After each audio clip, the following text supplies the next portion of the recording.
Hi friends, मी रुपाली. तुमचं स्वागत आहे माझ्या रुपाली हेळकर चॅनलवर.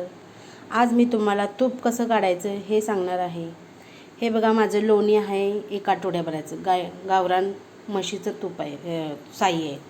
तर हे आपण तूप कसं काढायचं ते दाखवते तुम्हाला. चला, तर हे आपण हे मिक्सरच्या भांड्यात काढून घेऊ आणि सोपी पद्धत दाखवणार आहे मी आज. आता मस्तपैकी मी असं ह्या डब्यातनं मिक्सरच्या भांड्यामध्ये सगळं लोणी पुसून काढून घेतलं आहे. आणि ह्यात मी जरा थोडं इरजण टाकलं होतं दहीचं. आता मस्त असं आपण ह्याच्यात थंड पाणी थोडं घालून मिक्सरला आपण लोण्याचा गोळा काढून शकतोय. आता चला, आपण आता मिक्सरला फिरवून घेऊया आपण. चला दाखवते तो.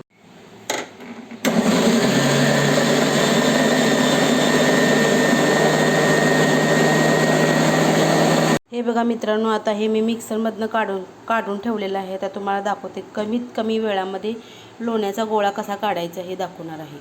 हे बघा मित्रांनो, आपला मस्त असा लोण्याचा गोळा तयार आहे. हे बघा, अजून ह्याच्यामध्ये थोडंफार लोणी आहे, पण हा गोळा किती भारी निघला. ह्याच्यात मस्त असं लोणी तयार झालं आहे. आपण आता मस्त असं तूप काढून घेऊया.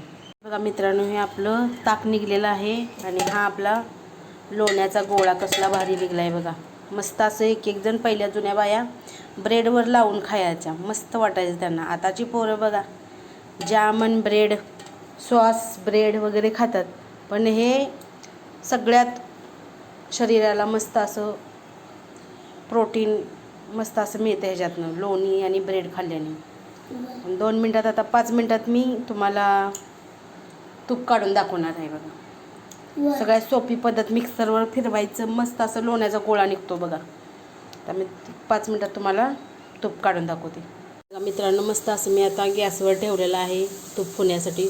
तुम्हाला दाखवते तूप कसं बनतं. आता आपलं मस्तपैकी असं दही पण ताक पण तयार आहे आणि इकडं तूप पण आपलं होत आलेलं आहे. मस्त त्यासनी हाताला हलवायचं. त्याच्यामध्ये तुळशीची पानं टाकायची, कुणाकडं खाऊचं पान असेल तर खाऊचं पान टाकायचं. मस्त असं तूप तयार होते. आता गणपती पण येणार आहेत ना. आता मग गणपतीला कोणी मोदकचं सारण भाजताना त्याच्यामध्ये तुपाची धार वततात, शिरा बनवतात. म्हणजे असं काही पण गोड पदार्थ बनवायचं म्हणले की त्याला तूप आवर्जून पाहिजे. मग मस्त वास सुटतो, मग भारी वाटतं. म्हणून आता तूप घरगुती आपलं मस्त होत आलं आहे. बघा मित्रांनो, मस्त असं आपलं आता तूप तयार होत आलं आहे. तूप होत आले आणि मस्तपैकी तुपापासून आपल्याला ह्याच्यामध्ये खवासुद्धा तयार होतो. बघा मित्रांनो, खवा आपण पेड्याला जो वापरतो ना, तो खवा तोच असतो. ह्याच्यामध्ये साखर टाकून मस्त असं तयार होतो. सारखं हलवत राहायचं आणि खरपूस म्हणजे ही करू द्यायचं, भाजू द्यायचं, लई करपू द्यायचं नाही, म्हणजे चांगलं लागतं त्यात साखर टाकून खायला.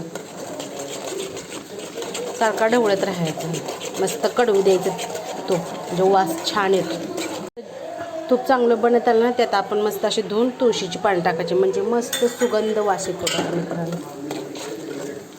खवा पण आपला रेडी आहे, होत आला आता, आणि तूप पण आपलं रेडी आहे.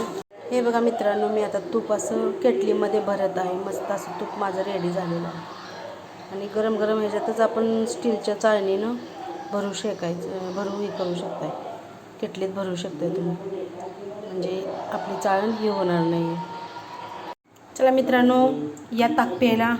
मस्त असं ताक झाले आणि खवा पण साखर टाकून तयार आहे, या खायला. हे बघा मित्रांनो, आपल्या घरगुती शाईपासून किती काय बनतं. इथं ताक बनलं, इथं खवा बनला आहे खरपूस असा मस्त. साखर टाकून मस्त लहान मुलांना दिलं की मस्त आरोग्यात चांगलं आहे. आणि इथं आपलं हे छानसं तूप तयार झालेलं आहे. आणि माझी ही तूप काढण्याची पद्धत तुम्हाला कशी वाटली नक्कीच शेअर करा, कमेंट करा आणि लाईक करा व्हिडिओला. प्लीज मित्रांनो, सपोर्ट करा, लाईक करा, मला शेअर करा, कमेंट करा. Bye bye.